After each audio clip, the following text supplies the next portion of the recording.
Hello dear students, मैं संदीप दान।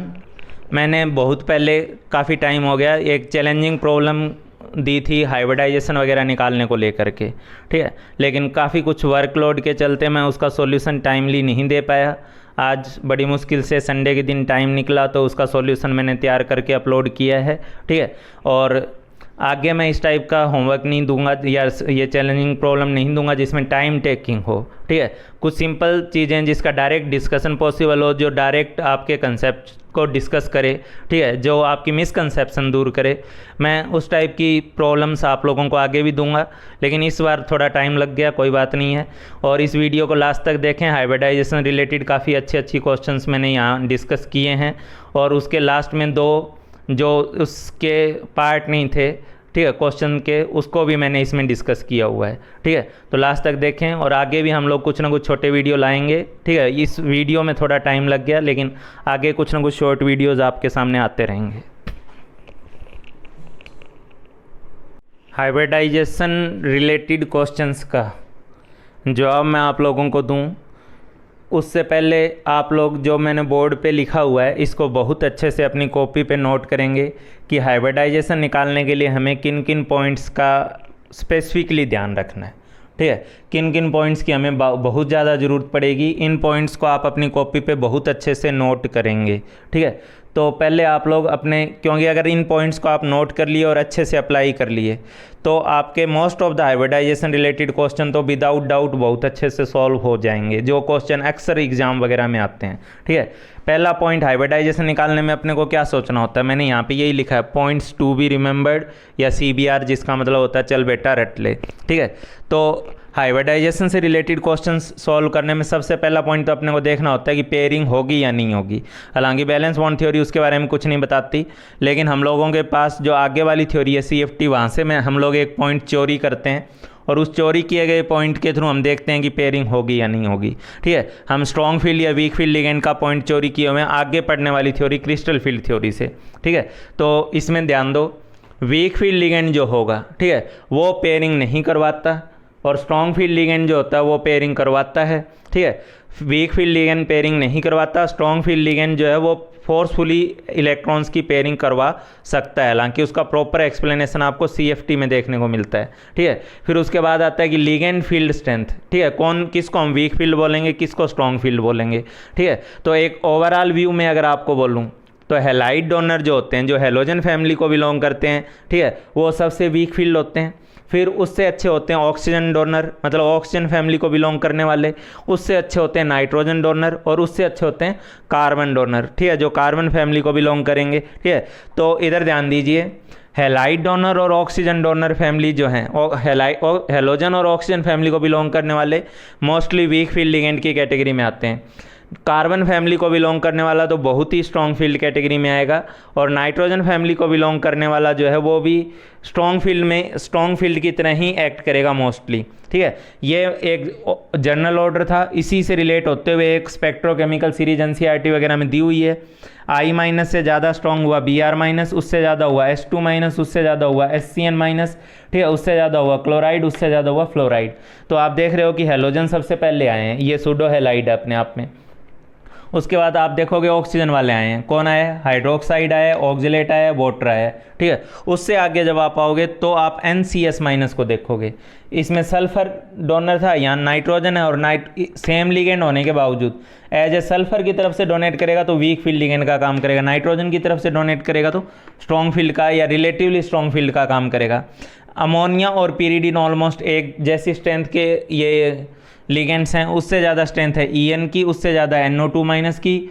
और उसके बाद कार्बन फैमिली वाले साइनाइड और CO हैं। साइनाइड और CO तो बहुत ही स्ट्रॉन्ग फील्ड लिगेंड में आते हैं, ठीक है, और ये भी मोस्टली स्ट्रॉन्ग फील्ड लिगेंड का ही काम करेंगे। तो आपको इन लिगेंड्स को देखते हुए आपको एक्सपेक्ट कर सकते हैं हम लोग कि ये है तो पेयरिंग हो रही है, ऊपर वाले हैं तो पेयरिंग नहीं हो रही है, ऐसा हम एक्सपेक्ट कर सकते हैं। उसके अलावा आपको एक्स्ट्रा पॉइंट क्या ध्यान रखना है, फॉर ऑक्टाहेड्रल कॉम्प्लेक्स। अगर ऑक्टाहेड्रल कॉम्प्लेक्स है आपके पास, तो ऑक्टाहेड्रल कॉम्प्लेक्स में कोऑर्डिनेशन नंबर जब 6 होगा, ठीक है, कोऑर्डिनेशन नंबर 6 तभी ना ऑक्टाहेड्रल कॉम्प्लेक्स होगा। तो 6 कोऑर्डिनेशन नंबर के केस में अगर सेंट्रल मेटल आयन के पास D0, D1, D2, D3 इतने इलेक्ट्रॉन हैं, डी में 1 है, 2 है, 3 है, तो इसका मतलब 2 डी ऑर्बिटल तो अभी भी खाली हैं, अंदर वाले 2 डी। और जब अंदर वाले 2 डी ऑर्बिटल खाली हैं तो उस केस में चाहे वीक फील्ड रहे, ठीक है, स्ट्रॉन्ग फील्ड रहे, जो लिगेंड है स्ट्रॉन्ग फील्ड रहे और वीक फील्ड रहे, दोनों केस में जब अंदर का डी ऑर्बिटल खाली है तो वो हाइब्रिडाइजेशन के नाम पे D2sp3 हाइब्रिडाइजेशन ही करेगा, ठीक है। और जब D8 D9 D10 केस है, ठीक है, तो उस कंडीशन में वो पेयरिंग करके भी या एक्साइटेशन करके भी अंदर के 2 डी ऑर्बिटल खाली नहीं करवा पाएगा, ठीक है। डी में अगर 8 इलेक्ट्रॉन है तो वो चाह करके भी अंदर के 2 डी ऑर्बिटल खाली नहीं करवा पाएगा, ठीक है। तो ऐसे कंडीशन में चाहे वो लिगेंड स्ट्रॉन्ग फील्ड रहे या वीक फील्ड रहे, अंदर के 2 डी ऑर्बिटल खाली हो ही नहीं सकते। इसलिए 6 कोऑर्डिनेशन नंबर में उस केस में जो हाइब्रिडाइजेशन पॉसिबल होगी वो sp3d2 ही होगी, ठीक है। लेकिन D4 D5 D6 D7 में ये वाली चीज़ काम आएगी, ठीक है। अगर वीक फील्ड लिगेंड है तो बाहर वाला डी यूज़ होगा, पेयरिंग नहीं करवा पाएगा, और अगर स्ट्रॉन्ग फील्ड लिगेंड है तो अंदर वाला डी यूज़ होगा और पेयरिंग करवा देगा, इस वजह से अंदर वाला डी यूज़ होगा, अंदर का डी खाली हो जाएगा, ठीक है। उसके अलावा एक्स्ट्रा पॉइंट क्या ध्यान रखना है, इस पॉइंट को बहुत अच्छे से दिमाग में रखना। ऑक्जिलेट एंड वाटर जो है वैसे तो वो वीक फील्ड के एग्जाम्पल में लिए हैं, ठीक है, ऑक्जिलेट और वाटर वीक फील्ड में आता है, लेकिन आपको ये क्वेश्चन बहुत अच्छे से ध्यान रखना है, कई बार पूछा जा चुका है। Oxalate and water act as strong field ligand with CO3+, ठीक है। तो कोबाल्ट 3+ के साथ ऑक्जिलेट एंड वाटर जो है वो एक स्ट्रॉन्ग फील्ड लिगेंड का काम करता है। उसके अलावा मैंने यहाँ जो एक और पॉइंट लिखा है वो भी बहुत ज़रूरी पॉइंट है, 4D सीरीज़ और ख़ास करके 5D सीरीज़, ठीक है। 4D सीरीज़ और ख़ास करके कौन सा 5D सीरीज़, ठीक है, के सेंट्रल मेटल आयन के साथ इवन वीक फील्ड लिगेंड भी स्ट्रॉन्ग फील्ड लिगेंड की तरह एक्ट करेगा। ये पॉइंट आप अपने जहन में बहुत अच्छे से बैठाएं, ठीक है। वीक फील्ड लिगेंड जो है कहने को वीक फील्ड है अगर क्लोराइड वगैरह है जैसे, ठीक है, लेकिन अगर आप लोग सेंट्रल मेटल आयन अगर 4D का है और ख़ास करके 5D का है तो 5D वाले केस में तो वीक फील्ड लिगेंड जो होता है वो भी स्ट्रॉन्ग फील्ड की तरह एक्ट करता है, वो भी पेयरिंग करवाता है, ठीक है। तो पहले आप अपनी कॉपी पे इन सब पॉइंट्स को अच्छे से नोट करेंगे, उसके बाद मैं आगे के एग्जाम्पल आपके साथ डिस्कस करूँगा। चलो अब हम लोग कुछ क्वेश्चन डिस्कस कर रहे हैं। Find hybridisation, structure, diamagnetic paramagnetic nature and magnetic moment. इन कॉम्प्लेक्सिस में आपको ये सब फाइंड आउट करना है, hybridisation, structure, diamagnetic paramagnetic nature and magnetic moment values, ठीक है। तो ये 4 क्वेश्चन तो ऐसे क्वेश्चन हैं जो हर दूसरे तीसरे साल किसी न किसी एग्जाम में आपको मिलते हैं, तो मैं जल्दी से इनके बारे में डिस्कस कर दे रहा हूँ आप लोगों के साथ, ठीक है। यहाँ पे आप देखोगे तो निकल +2 फॉर्म में है। निकल +2 की जो ऑक्सीडेशन इलेक्ट्रॉनिक कन्फिग्रेशन होता है निकल +2 का, वो होता है आर्गन, और 3D में कितने इलेक्ट्रॉन होंगे, 8 इलेक्ट्रॉन होंगे उसके अंदर, ठीक है, 8 इलेक्ट्रॉन होंगे, S खाली होगा, P खाली होगा, उसमें कोई इलेक्ट्रॉन नहीं होगा। इलेक्ट्रॉनिक कन्फिग्रेशन आपको आना चाहिए।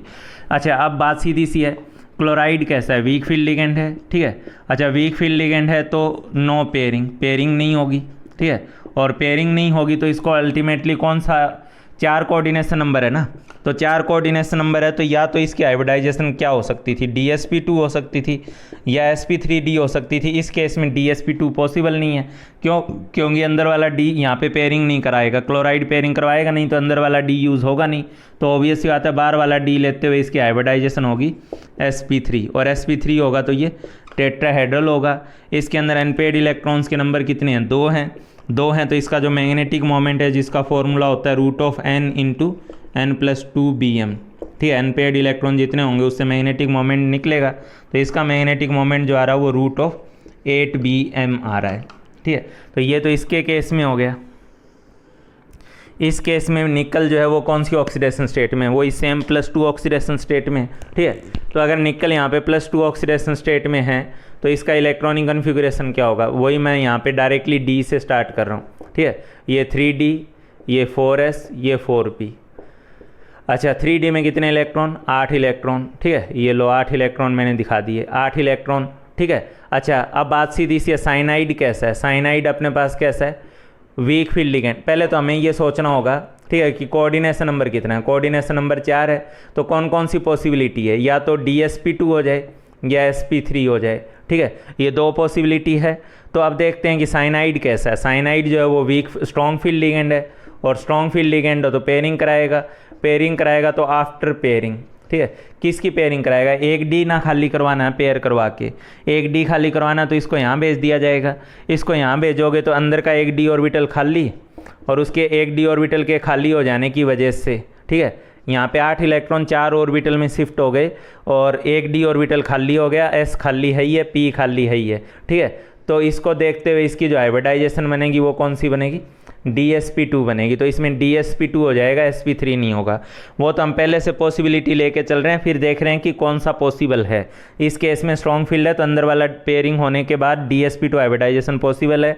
इसके अकॉर्डिंग इसकी ज्योमेट्री जो होगी वो स्क्वायर प्लेनर होगी और इसके साथ साथ इसका जो अनपेड इलेक्ट्रॉन है वो 0 है, तो ऑब्वियसली बात है ये डायामैग्नेटिक होगा, ठीक है। अब बात आती है निकल वाले केस की। इसमें निकल का अगर ऑक्सीडेशन नंबर देखते हो आप लोग तो इसका ऑक्सीडेशन नंबर 0 है, ठीक है, ऑक्सीडेशन नंबर 0 है। उसके बाद इसके 3D की बात करें, ठीक है, तो इस केस में निकल जब 0 ऑक्सीडेशन स्टेट में है तो S में भी इलेक्ट्रॉन बचा हुआ है, ठीक है। 3D में 8 इलेक्ट्रॉन है, 1 2 3 4 5 6 7 और ये 8। इस बार S में भी 2 हैं। कितना कोऑर्डिनेशन नंबर है, कोऑर्डिनेशन नंबर 4 है। 4 कोऑर्डिनेशन नंबर में क्या पॉसिबिलिटी थी, या तो DsP2 हो या sp3 हो, ठीक है। S तो इन्वॉल्व होगा ही होगा। अच्छा CO कैसा है, CO जो है स्ट्रॉन्ग फील्ड की बजाय आप लोग लिख सकते हो वेरी स्ट्रॉन्ग फील्ड लिगेंड, ठीक है। ये CO तो बहुत ज़्यादा स्ट्रॉन्ग फील्ड लिगेंड है, जो हमने सीरीज लिखवाई थी उसके अंदर सबसे आगे यही था, ठीक है। तो ये तो D और D में आपस की पेयरिंग छोड़ो, S वाले को निकाल के भी D में पेयरिंग कर देगा, इतना स्ट्रॉन्ग फील्ड लिगेंड है, ठीक है, वेरी स्ट्रॉन्ग फील्ड लिगेंड। तो इसका मतलब इस केस में पेयरिंग होगी।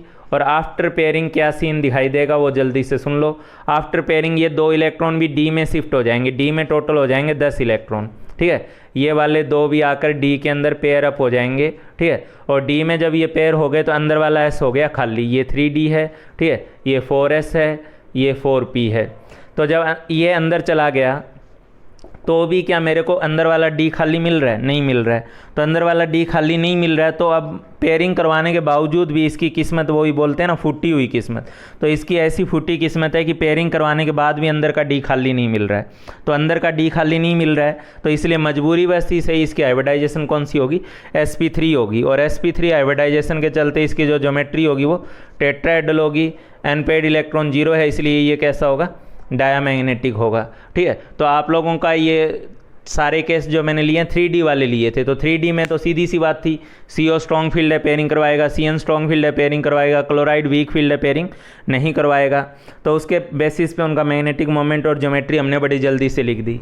यहाँ पे PtCl4 ये कौन से पीरियड का है, ये 5D सीरीज़ का है। और अभी अभी मैंने आपको एक लाइन बोली थी कि 4D सीरीज़ और ख़ास करके 5D सीरीज़, ठीक है, 4D सीरीज़ और ख़ास करके 5D सीरीज़ के केस में इवन वीक फील्ड लिगेंड जो होता है वो भी स्ट्रॉन्ग फील्ड की तरह एक्ट करता है, जो ये 3D है ना इस केस में। अच्छा आपको पता ही होगा प्लेटिनम निकल फैमिली का ही है, ठीक है, निकल पहले आएगा, निकल के नीचे प्लेडियम आएगा, प्लेडियम के बाद प्लेटिनम आएगा, ये 3D का हो गया, ये 4D का हो गया, ये 5D का हो गया।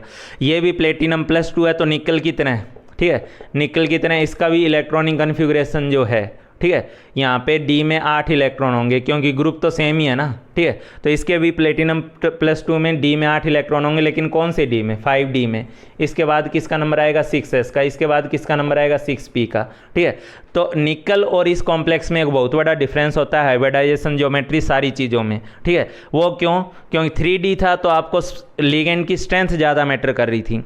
अभी मैंने लिखाया कि अगर सेंट्रल एटम 5D सीरीज़ का है, सेंट्रल मेटल आयन, तो उस केस में वीक फील्ड लिगेंड भी पेयरिंग करवाते हैं, वीक फील्ड लिगेंड भी स्ट्रॉन्ग फील्ड की तरह एक्ट करते हैं, ठीक है। क्लोराइड विल एक्ट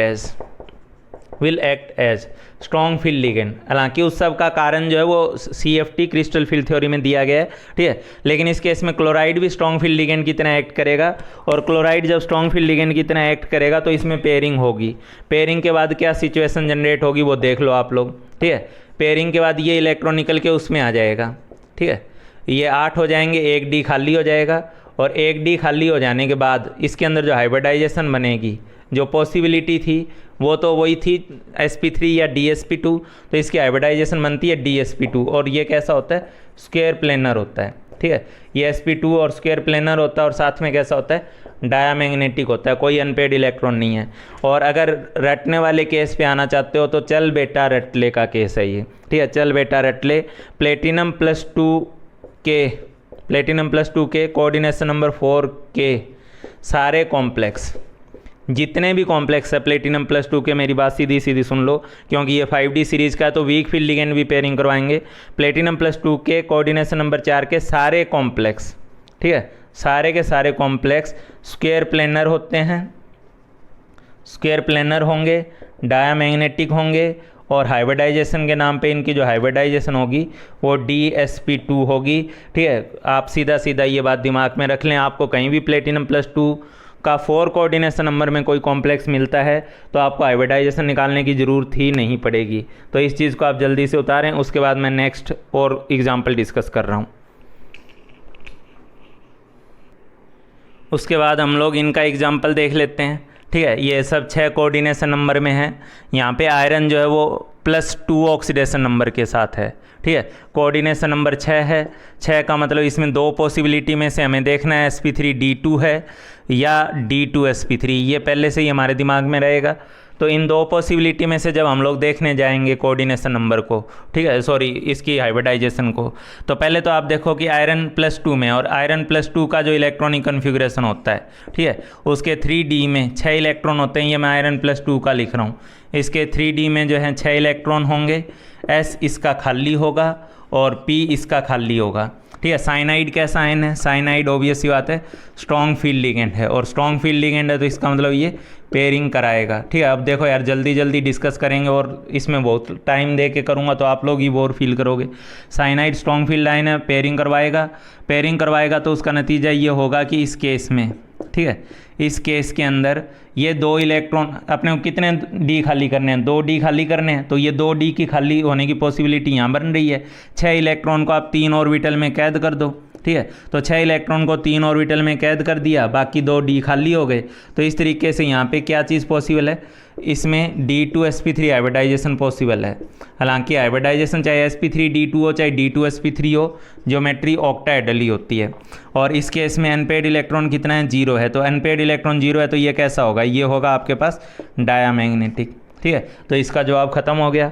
उसके बाद हम लोग इसको डिस्कस कर ले रहे हैं। यहाँ भी आयरन का ऑक्सीडेशन नंबर जो है वो कितना है? 2 है। कोऑर्डिनेशन नंबर इसका 6 है। किस पॉसिबिलिटी में से चेक करना है अपने को? D2sp3 और sp3d2 से। यहाँ पे भी आयरन +2 है तो उसका इलेक्ट्रॉनिक कन्फिग्रेशन मैं लिख रहा हूँ यहाँ पे। ठीक है, इसके 3D में पहले कितने 6 इलेक्ट्रॉन। ठीक है, किसके 3D में? 3D6 में 4s खाली, 4p खाली, और ऑब्वियस ही बात है 4p के बाद आपके पास 4d भी जो है वो खाली ही मिलेगा। ठीक है, 4s 4p और 4d खाली। ठीक है, तो F- कैसे लिगेंड में आता है? F- आता है वीक फील्ड लिगेंड में। ठीक है, और F- अगर वीक फील्ड लिगेंड में आता है तो ये पेयरिंग करवाएगा या नहीं करवाएगा? तो ऑब्वियस सी बात है ये पेयरिंग करवाएगा, और पेयरिंग नहीं करवाएगा। और अगर ये पेयरिंग नहीं करवाने जा रहा है तो इसके चलते इसकी जो हाइब्रिडाइजेशन होगी, ठीक है, ये अंदर वाले 2D को यूज़ नहीं कर पाएगा, तो ऑब्वियस सी बात है ये बाहर वाले 2D को यूज़ करेगा, और बाहर वाले 2D को यूज़ करेगा तो इसकी हाइब्रिडाइजेशन जो है वो sp3d2 आ जाएगी। ठीक है, इसकी जो हाइब्रिडाइजेशन है वो कौन सी आ जाएगी? sp3d2 आ जाएगी। और ऑब्वियस सी बात है sp3d2 है तो भी ये ऑक्टाहेड्रल ही होगा, लेकिन इस केस में अनपेयर्ड इलेक्ट्रॉन 4 हैं तो इसका मैग्नेटिक मोमेंट √24bm होगा। ठीक है, इसका मैग्नेटिक मोमेंट जो है वो √24bm हो जाएगा, 4 इसकी वैल्यू रख के। यहाँ पे आपके पास कोऑर्डिनेशन नंबर, पहली बात कोबाल्ट की ऑक्सीडेशन नंबर जो है, ऑक्सीडेशन नंबर 6 है। ठीक है, ऑक्सीडेशन नंबर 6 बोल गया मैं, सॉरी, ऑक्सीडेशन नंबर 3 है। ठीक है, +3 है। कोऑर्डिनेशन नंबर 6 है, वो साफ साफ दिख ही रहा है। तो कोबाल्ट +3 का जो इलेक्ट्रॉनिक कन्फिग्रेशन होता है वो भी तो यही कन्फिग्रेशन होता है जो हमने इधर लिखा है। आयरन +2 का और कोबाल्ट +3 का इलेक्ट्रॉनिक कन्फिग्रेशन सेम होता है, क्योंकि इसके D में भी 6 इलेक्ट्रॉन ही होते हैं। ठीक है, तो ये 3D6 4s और ये क्या है? 4p। ठीक है, 4s 4p। अमोनिया के बारे में अभी बताया कि अमोनिया जो है वो मोस्टली स्ट्रॉन्ग फील्ड लिगेंड की तरह एक्ट करेगा। ठीक है, तो अमोनिया स्ट्रॉन्ग फील्ड लिगेंड की तरह एक्ट करेगा मोस्टली, तो ये क्या करेगा? पेयरिंग करवाएगा। ठीक है, और अगर ये पेयरिंग करवाएगा तो पेयरिंग करवा दो। ठीक है, पेयरिंग के बाद यहाँ अंदर वाले 2D खाली हो ही जा रहे हैं। D में 6 है तो उनको 2 में कैद कर दो, बाकी 2D खाली हो जाएंगे। ठीक है, तो बाकी 2D खाली हो गए, उसी को यूज़ करेंगे हम लोग किसके अंदर? हाइब्रिडाइजेशन में। ठीक है, तो यहाँ पे हाइब्रिडाइजेशन कौन सी बन रही है मेरे प्यारे बच्चों? यहाँ पे हाइब्रिडाइजेशन बन रही है आपके पास D2sp3। ठीक है। अनपेड इलेक्ट्रॉन कितना है, 0 है, इसलिए ये कैसा है, डायमैग्नेटिक है। तो कोबाल्ट +3 वाले की ये जो केस है इसका हाइब्रिडाइजेशन D2sp3 और N0 होने की वजह से ये कैसा है, डायमैग्नेटिक है। इसके बाद इन 3 एग्जाम्पल को जल्दी से डिस्कस कर ले रहे हैं, ठीक है।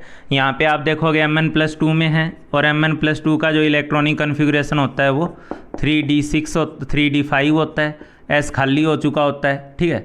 3d5 होगा, S खाली हो चुका है, ठीक है। और इसके बाद यहाँ पे आपके पास P आएगा, 4s और 4p, ठीक है।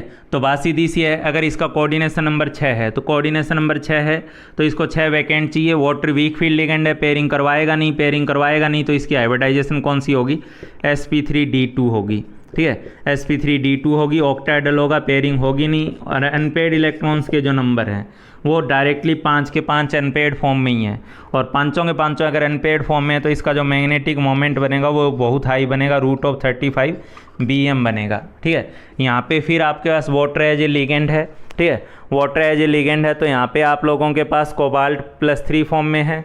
इसका इलेक्ट्रॉनिक कन्फिग्रेशन होता है D के अंदर 6 इलेक्ट्रॉन, ठीक है। D में 6 इलेक्ट्रॉन और S खाली और P में वही, तो ये आपके पास 3d6 4s और 4p, ठीक है। ये इसका इलेक्ट्रॉनिक कन्फिग्रेशन है। इस इलेक्ट्रॉनिक कन्फिग्रेशन में आप लोग एक बात नोटिस करोगे कि वाटर एक वीक फील्ड लिगेंड है, ठीक है, इज़ वीक फील्ड लिगेंड। लेकिन अभी मैंने आप लोगों को एक इंपॉर्टेंट लाइन लिखवाई थी कि कोबाल्ट 3+ के साथ और कोबाल्ट ये वाटर एंड ऑक्जिलेट, ठीक है, वाटर एंड ऑक्जिलेट दोनों जो हैं वो कोबाल्ट 3+ के साथ स्ट्रॉन्ग फील्ड का काम करते हैं। ये आपको प्योरली रट के रखना है, ठीक है। चल बेटा रटले वाला केस है। H2O is weak field ligand but here it act as strong field ligand. ये आपको ध्यान रखना होगा। अभी मैंने जो इंपॉर्टेंट पॉइंट लिखवाए थे उसमें लिखवाया था कि water and oxalate act as a strong field ligand, ठीक है। तो वो चीज़ आपको ध्यान रखते हुए इसके अंदर जब ये स्ट्रॉन्ग फील्ड की तरह काम करेगा, मतलब पेयरिंग करवाएगा तो इन 6 इलेक्ट्रॉन को 3d में शिफ्ट कर देगा, और 6 इलेक्ट्रॉन जब 3d में शिफ्ट हो गए तो अंदर के 2d खाली, तो इसलिए हाइब्रिडाइजेशन इसकी D2sp3 होगी। ऑक्जिलेट के केस में भी हाइब्रिडाइजेशन D2sp3 होगी। अनपेड इलेक्ट्रॉन 0 होंगे, इसलिए ये डायामैग्नेटिक होगा और साथ में क्या है, ऑक्टाहेड्रल होगा, ठीक है।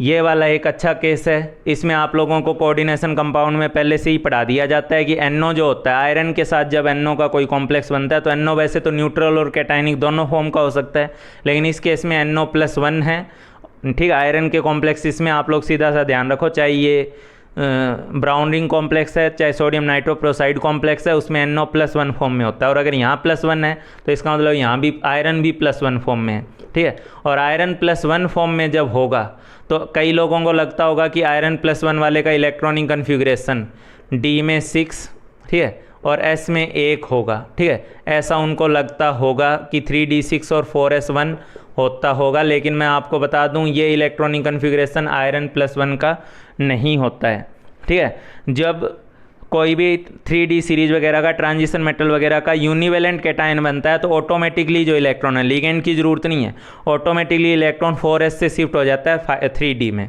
ठीक है। 4s से इलेक्ट्रॉन 3d में शिफ्ट हो जाता है बिना कोई लिगेंड के, इवन आइसोलेटेड केस में। ये लाइन NCERT में लिखी हुई है और जान लो, ठीक है। तो इस केस में क्या होगा कि ये जो इलेक्ट्रॉन है 4s से निकल करके 3d में शिफ्ट हो जाएगा, ठीक है। तो ये बिना कोई लिगेंड के हो रहा है, लिगेंड की ज़रूरत नहीं है। तो ये 3d 7 और 4s 0 और 4p 0, ये इसका इलेक्ट्रॉनिक कन्फिग्रेशन होता है आयरन +1 फॉर्म में, ठीक है। और आयरन +1 फॉर्म में अगर ये इलेक्ट्रॉनिक कन्फिग्रेशन है, बाकी देखा जाए तो वाटर ज़्यादा है यहाँ पे और वही वीक फील्ड लिगेंड है, तो वीक फील्ड लिगेंड है तो पेयरिंग करवाएगा नहीं। और कुछ अब ये पेयरिंग लिगेंड ने नहीं करवाई थी, ये एक स्पॉन्टेनियस प्रोसेस है जो अपने आप होती है। एक इलेक्ट्रॉन हटाते हो, दूसरा इलेक्ट्रॉन ऑटोमेटिकली S से निकल के D में शिफ्ट हो जाता है। लेकिन अब आगे की पेयरिंग यहाँ पे डिपेंड करेगी लिगेंड पे, और लिगेंड वीक फील्ड है, पेयरिंग होगी नहीं तो हाइब्रिडाइजेशन जो होगी इसकी, वो हाइब्रिडाइजेशन इसकी sp3d2 होगी, ठीक है। sp3d2 हाइब्रिडाइजेशन होगी। अनपेड इलेक्ट्रॉन इसमें 3 होंगे और मैग्नेटिक मोमेंट जो है वो √15 Bm होगा, ठीक है। इसमें 3 अनपेड इलेक्ट्रॉन और मैग्नेटिक मोमेंट जो है वो √13 Bm होगा, इसे नोट कर लें। चलो उन एग्जाम्पल्स के बाद हम लोग जल्दी से इन 2 केस को डिस्कस करते हैं। यहाँ आप लोग देखोगे कि कोऑर्डिनेशन नंबर 6 है, ठीक है। कोऑर्डिनेशन नंबर 6 है और ऑक्सीडेशन नंबर ऑफ निकल जो है वो +2 है, ठीक है। और अगर ऑक्सीडेशन नंबर ऑफ निकल +2 है तो निकल के +2 ऑक्सीडेशन स्टेट में आपको पता होना चाहिए, ठीक, क्या पता होना चाहिए कि इसके 3D के अंदर 8 इलेक्ट्रॉन होंगे, ठीक है। 3D में 8 इलेक्ट्रॉन होंगे और S तो खाली हो चुका होगा, 4p भी खाली हो चुका होगा, ठीक है। 3D 6, 4s 0, 4p 0, ठीक है। तो ये इलेक्ट्रॉनिक कन्फिग्रेशन होगा। तो ऐसी सिचुएशन में आप एक बात ज़रा देखो कि अमोनिया को वैसे तो हमने स्ट्रॉन्ग फील्ड लिगेंड बोला था, लेकिन मैंने आपको एक लाइन और लिखवाई थी, 3D 6 नहीं है 3D 8 है, मैंने एक लाइन और लिखवाई थी कि D8 D9 और D10 अभी लिखवाया था, D8 D9 और D10 केस में चाहे स्ट्रॉन्ग फील्ड लिगेंड भी रहेगा तो भी अंदर वाले D को वो खाली ही नहीं करवा पाएगा, ठीक है। और खाली नहीं करवा पाएगा मतलब 2D खाली भी नहीं हो सकते ना, एक पेयर करोगे तो एक ही खाली होगा, तो 2D को वो खाली नहीं करवा सकता। तो स्ट्रॉन्ग फील्ड लिगेंड रहेगा कोऑर्डिनेशन नंबर 6 में ऑक्टाहेड्रल कॉम्प्लेक्स में, तो भी उसको मजबूरी में बार वाला D ही यूज़ करना है, मजबूरी है उसकी, ठीक है। तो एक ऐसा नहीं होगा कि एक अंदर वाला D एक बार वाला D, वो उस टाइप की मिक्सिंग अलाउड नहीं है, ठीक है। तो 4s 4p के साथ यहाँ पे आपको मजबूरी में ही सही, अमोनिया स्ट्रॉन्ग फील्ड है लेकिन स्ट्रॉन्ग फील्ड होके भी पेयरिंग नहीं करवा पाएगा, D8 के केस में, D9 के केस में, D10 के केस में, ठीक है। तो उस केस में इसको बार वाला D यूज़ करना ही होगा, ये लाइन मैंने स्पेसिफिकली लिखवाई है। तो इसकी हाइब्रिडाइजेशन sp3d2 ही होगी, ठीक है। हाँ ऑक्टाहेड्रल होगा, दो होंगे, n पेड इलेक्ट्रॉन 2 होंगे तो पैरामैग्नेटिक तो होगा ही होगा, साथ ही साथ इसका जो मैग्नेटिक मोमेंट है वो √8bm होगा। आया हुआ क्वेश्चन है ये वाला, जो क्वेश्चन है ये भी IIT वगैरह का आया हुआ क्वेश्चन है, ठीक है। इसमें मैं एक बात सीधी सी बोल दूं आपको, मर्क्यूरिक, इसमें आपको पहले इसको पहचानना होगा। अगर मर्क्यूरिक होता, मर्क्यूरस होता तो Hg2 2+ लिखा होता, ये मर्क्यूरिक है, ठीक है। ये मर्क्यूरिक आयन है Hg2+, इसके ऊपर 2+ है तो इसके ऊपर -2 है। NCERT में थोड़ा अलग दिया हुआ है, बाकी और सारी बुक्स में इसी तरीके से दिया हुआ है, ठीक है। तो ये मर्क्यूरिक है, ये -2 है और ये यहाँ पे -2 है, तो इस थायोसाइनेट आयन पे वैसे भी -1 होता है, तो यहाँ -4 था तो इसका मतलब कोबाल्ट यहाँ +2 है, ठीक है। और कोबाल्ट +2 है तो कोबाल्ट +2 का इलेक्ट्रॉनिक कन्फिग्रेशन क्या होता है, कोऑर्डिनेशन नंबर आपको दिख ही रहा है 4, ऑक्सीडेशन नंबर आपको दिख ही रहा है +2, तो यहाँ पे 7 इलेक्ट्रॉन होने चाहिए थे, ठीक है। 3D में कितने होने चाहिए थे, 7 होने चाहिए थे क्योंकि ये कोबाल्ट +2 है। उसके बाद यहाँ S और यहाँ P, ठीक। कोऑर्डिनेशन नंबर कितना है, 4 है, 4 है तो हमें क्या चाहिए, ठीक है। या हमें या तो एक्सपेक्ट करेंगे DsP2 हाइब्रिडाइजेशन या एक्सपेक्ट करेंगे sp3 हाइब्रिडाइजेशन। DsP2 के लिए पेयरिंग चाहिए, क्या थायोसाइनेट आयन जो है, ठीक है, थायोसाइनेट आयन क्या वो पेयरिंग करवा पाएगा, नहीं करवा पाएगा, वीक फील्ड में आता है, सल्फर डोनर साइट है ना, तो ऑक्सीजन फैमिली, हेलोजन फैमिली तो वीक फील्ड में आती है डोनर साइट में, तो ये वीक फील्ड लिगेंड है तो पेयरिंग नहीं करवाएगा, तो मजबूरी बस ये बार वाले को यूज़ करेगा, sp3 हाइब्रिडाइजेशन होगी, ठीक है। sp3 हाइब्रिडाइजेशन होगी, nपेड इलेक्ट्रॉन इसका 3 है और nपेड इलेक्ट्रॉन 3 है तो इसका जो मैग्नेटिक मोमेंट बनेगा वो √15bm बनेगा। ये जेई में आया हुआ क्वेश्चन और इसका जवाब यही होगा। NCERT में थोड़ा इसको अलग ही तरीके से लिख रखा है, इसको +1 और इसको मर्क्यूरी, इसको +3 और इसको +1 लिया हुआ है जो नहीं सही है, ये +2 और ये -2 फॉर्म में रहेगा। चलो 2 एग्जाम्पल मैं अपनी तरफ से और डिस्कस कर रहा हूँ आपके साथ जो अच्छे हैं, जो आपको पता होने चाहिए। हाँ भाई, तो ये 2 एग्जाम्पल मैं आप लोगों के साथ और डिस्कस कर रहा हूँ, ठीक है। यहाँ पे अगर कॉपर की बात करो तो कॉपर का ऑक्सीडेशन नंबर जो है वो आपको दिख रहा होगा +2 है, ठीक है। कोऑर्डिनेशन नंबर 4 है। कॉपर +2 में आपके पास 3D में कितने इलेक्ट्रॉन्स होते हैं, 3D में 9 इलेक्ट्रॉन्स होते हैं, ठीक है। कॉपर +2 है तो 3D 9 होगा, 4s 0 होगा, ठीक है। और 4p आपके पास है, 4p में आपके पास 0 होगा। अब बात आती है कि अमोनिया जो है वो एक स्ट्रॉन्ग फील्ड लिगेंड है, ठीक है, लेकिन यहाँ पेयरिंग करवाएगा किसके साथ, डी में तो जब ऑलरेडी 9 भरे हुए हैं तो किसके साथ पेयरिंग करवाएगा, ठीक है। तो इस केस में वैलेंस बॉन्ड थ्योरी का मानना है, ठीक है, कि अमोनिया इस इलेक्ट्रॉन को यहाँ से शिफ्ट करके पी में भेज देता है, ठीक है। पी में मैंने एक चीज़ होती है, वैलेंस बॉन्ड थ्योरी कहती है ना कि ऑर्बिटल खाली होने चाहिए, ठीक है, जितना कोऑर्डिनेशन नंबर है उतना खाली होना चाहिए। उसके लिए वो पेयरिंग का भी सहारा ले सकता है, उसके लिए वो एक्साइटेशन का भी सहारा ले सकता है। एनर्जेटिकली फेवरेबल होनी चाहिए कंडीशन, ऐसा नहीं कि एनर्जी के अगेंस्ट जा कर के आप लोग कर पाओगे, ठीक है। तो यहाँ पे अमोनिया के केस में ये इलेक्ट्रॉन वैलेंस बॉन्ड थ्योरी का मानना है कि ये इलेक्ट्रॉन इससे निकल करके इसमें आ जाता है, ठीक है, एक्साइटेशन हो जाता है, पेयरिंग से खाली नहीं हो रहा तो एक्साइटेशन से खाली हो जाता है, ठीक है। और आफ्टर एक्साइटेशन इसकी जो ज्योमेट्री इलेक्ट्रॉनिक कन्फिगरेशन होगा वो इसके डी में 8 इलेक्ट्रॉन होंगे, ठीक है, एस में जो है वो खाली होगा और पी में 1 इलेक्ट्रॉन चला गया लेकिन 2 पी ऑर्बिटल खाली हैं। इसकी hybridisation valence bond theory DsP2 बताती है, ठीक है। और DsP2 के नाते ये स्क्वायर प्लेनर है, ठीक है, स्क्वायर प्लेनर है, लेकिन इसमें एक अनपेड इलेक्ट्रॉन भी है। इसका मैग्नेटिक मोमेंट √3 Bm है, ठीक है। हालांकि मैं एक मज़ेदार सी बात डिस्कस करूँ, हालांकि इस कोर्स में यहाँ पे मेरे पास टाइम नहीं है इतना डिस्कस करने का, वरना बैलेंस बॉन्ड थ्योरी का बाद में इसमें मानना था कि इसकी हाइब्रिडाइजेशन DsP2 नहीं बल्कि एक नई ही हाइब्रिडाइजेशन बैलेंस बॉन्ड थ्योरी ने इसमें जोड़ दी थी, वो sp2d जोड़ी थी।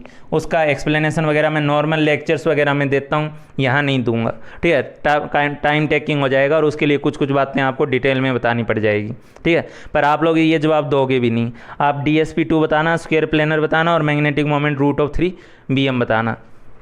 ऐसा ही सीन यहाँ कोबाल्ट+2 में आता है, ठीक है। ये मैंने वो 2 एग्जाम्पल उठाए हैं जहाँ आप लोग एक्साइटेशन के थ्रू ऑर्बिटल को वैकेंट कराओगे, ठीक है। ये कोबाल्ट+2 है, कोबाल्ट+2 के डी में कितने इलेक्ट्रॉन हैं? 7 होते हैं, ठीक है। डी में 7 इलेक्ट्रॉन होते हैं, तो डी में मैंने 7 इलेक्ट्रॉन बना दिए, ठीक है। अब कोऑर्डिनेशन नंबर 6 है, कोऑर्डिनेशन नंबर 6 है तो हाइब्रिडाइजेशन या तो D2sp3 होगी या sp3d2 होगी, ठीक है। तो D2sp3 होगी या sp3d2 हाइब्रिडाइजेशन होगी, ठीक है। तो D2sp3 होने के लिए ज़रा सोचो ना यार, ये लो, ये 3D, ये 4s, ये 4p, ये 4d, ठीक है। तो आप लोग देखोगे D2sp3 होने के लिए मुझे 2d खाली चाहिए, s में 7 हैं और s में 7 हैं, तो किसी भी तरीके से मैं उनको 3 ऑर्बिटल में तो कर ही नहीं सकता पूरा, ठीक है।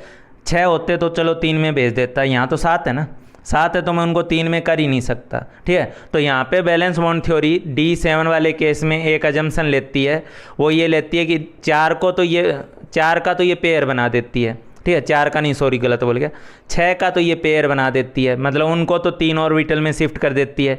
मान लो ये इसको यहाँ पेयर कर दिया और एक इलेक्ट्रॉन को 3D से निकाल के 4D में एक्साइट कर देती है और इसके थ्रू इन्होंने एक बहुत इंपॉर्टेंट एक्सप्लेनेशन भी दिया, आगे चल के एक बहुत इंपॉर्टेंट एक्सप्लेनेशन भी दिया, ठीक है। तो इस इलेक्ट्रॉन को तो यहाँ पेयर किया और इसको एक्साइट कर दिया, ठीक है। तो उसके बाद आपके पास 4s 4p खाली।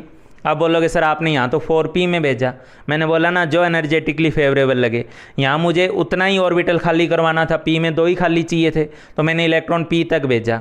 मुझे यहाँ पे p में 3 खाली चाहिए तो मैंने थोड़ी और एनर्जी मानते हुए उसको d में भेजा, वहाँ कम एनर्जी में काम चल गया इसलिए p में भेजा। मुझे यहाँ एक्स्ट्रा एनर्जी देनी पड़ेगी लेकिन मैं यहाँ 4d में भेजूंगा क्योंकि मुझे तीनों p खाली चाहिए, ठीक है। तो मैंने यहाँ पे इलेक्ट्रॉन भेजा किसमें? d में। और ये वाली इसकी हाइब्रिडाइजेशन हो गई। कौन सी हाइब्रिडाइजेशन हो गई? D2sp3 हाइब्रिडाइजेशन इसकी होगी। एक इलेक्ट्रॉन पेयर, 3 अनपेड में से 2 पेयर्ड हो जाएंगे, एक एक्साइट हो जाएगा, एक्साइटेशन करेगा, ठीक है। अनपेड इलेक्ट्रॉन इसमें कितना है? 1 है। मैग्नेटिक मोमेंट कितना है? √3 Bm है। अच्छा, इसके अलावा इसकी और क्या खासियत है? एक क्वेश्चन एनसीईआरटी में, पुरानी एनसीईआरटी वगैरह में अक्सर आपको मिलता था, ठीक है, कि अमोनिया वगैरह या कुछ लिगेंड्स की प्रेजेंस में कोबाल्ट+2 का ऑक्सीडेशन +3 फॉर्म में, ठीक है, +2 से +3 में जो ऑक्सीडेशन है वो आसान क्यों हो जाता है अगर ये लिगेंड्स ना हो उसकी एब्सेंस में, ठीक है। एक नॉर्मली कोबाल्ट+2 को +3 में बदलो वो थोड़ा टिपिकल होता है और लिगेंड्स की प्रेजेंस में +2 से +3 में बदलो तो आसानी से बदल जाता है। तो इसका कारण यही है कि पहले इलेक्ट्रॉन निकालना पड़ रहा था 3D से और लिगेंड की प्रेजेंस में वो इलेक्ट्रॉन ऑलरेडी एक्साइट हो चुका होता है 4D में।